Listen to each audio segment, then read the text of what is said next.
അത്തത്തലേന്നാണ് മലയാളിക്ക് ഇരുട്ടടി കിട്ടിയിരിക്കുകയാണ് സപ്ലൈകോയിൽ നിന്ന്. വിലവർധനയെക്കുറിച്ചാണ് പറഞ്ഞത്. അരിയും പഞ്ചസാരയും അടക്കമുള്ള സബ്സിഡി സാധനങ്ങളുടെ വിലയാണ് വർദ്ധിപ്പിച്ചത്. സപ്ലൈകോയുടെ ഓണം ഫെയറുകളുടെ സംസ്ഥാനതല ഉദ്ഘാടനം അല്പസമയത്തിനകം നടക്കാനിരിക്കെയാണ് വില വർദ്ധിപ്പിച്ചുകൊണ്ടുള്ള ഉത്തരവ് പുറത്തുവന്നത്.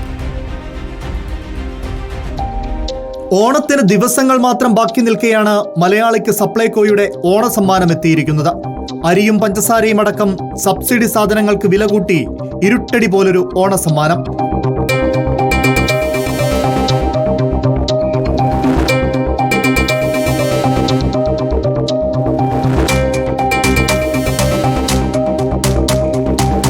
വിവിധ ഇനങ്ങൾക്ക് 2 മുതൽ 6 രൂപ വരെയാണ് വർധന. മട്ട കുറുവാരിയുടെ വില കിലോയ്ക്ക് 30 രൂപയിൽ നിന്ന് 33 രൂപയാക്കി. തുവരപ്പരിപ്പിന്റെ വില 111 രൂപയിൽ നിന്ന് 115 രൂപയാക്കി. 28 രൂപയുണ്ടായിരുന്ന പഞ്ചസാരയ്ക്ക് ഇനി 33 രൂപ. ചെറുപയറിന്റെ വില 92 രൂപയിൽ നിന്ന് 90 രൂപയായി കുറച്ചത് മാത്രമാണ് ജനങ്ങൾക്ക് ആശ്വാസമാകുന്ന ഏക നടപടി. വിലവർധനയെ ന്യായീകരിക്കുകയാണ് മന്ത്രി GR അനിൽ. സപ്ലൈകോ നിലനിൽക്കുക എന്നുള്ളതാണ് ഏറ്റവും പരമപ്രധാനം. സപ്ലൈകോ പഞ്ചസാര 8 മാസം കൊടുക്കാതിരുന്നപ്പോൾ വില വർദ്ധിച്ചെന്നോ കുറഞ്ഞെന്നോ ഉള്ള തർക്കങ്ങളൊന്നും ഇല്ലല്ലോ. അപ്പോൾ എന്താ കാണിക്കുന്നത്? പഞ്ചസാരയുടെ വില ചെറിയ വ്യത്യാസം വരുത്തുമ്പോഴും ആളുകൾക്ക് കൊടുക്കാൻ കഴിയുന്ന ഒരു സൗകര്യം ഉറപ്പാക്കുകയാണ്. ആ പോയിന്റാണ് നമ്മൾ കാണേണ്ടുന്നത്. ഈ മാർക്കറ്റിൽ 42 രൂപയ്ക്ക് വാങ്ങുന്ന അരിയാണ്, നമ്മൾ വാങ്ങുന്നത് 42 രൂപയ്ക്കാണ്.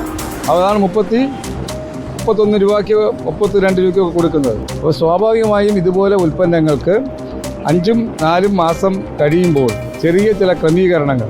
2 ആഴ്ച മുൻപാണ് ഓണക്കാലത്തെ വിലക്കയറ്റം തടയാൻ നടപടി വേണമെന്ന് സപ്ലൈകോ സർക്കാരിന് മുന്നറിയിപ്പ് നൽകിയത്. അടിയന്തരമായി 225 കോടി സർക്കാർ സപ്ലൈകോയ്ക്ക് കൊടുക്കുകയും ചെയ്തു. പിന്നാലെയാണ് വിലക്കയറ്റം തടയണമെന്നാവശ്യപ്പെട്ട സപ്ലൈകോ തന്നെ വില കൂട്ടിയിരിക്കുന്നത്.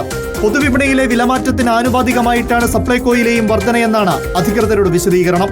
എന്നാൽ സപ്ലൈകോ വില കൂട്ടിയ കാരണം പറഞ്ഞ് ഇനി പൊതുവിപണിയിൽ ഉണ്ടാകുന്ന വർധന കൂടി ജനം സഹിക്കണമെന്നതാണ് യാഥാർത്ഥ്യം. എന്തായാലും ഈ ഓണക്കാലത്ത് തന്നെ സർക്കാരിൽ നിന്ന് ഇങ്ങനെയൊരു തിരിച്ചടി പ്രതീക്ഷിച്ചില്ലെന്നാണ് സപ്ലൈകോയിൽ എത്തുന്നവർ പറയുന്നത്. News desk reporter.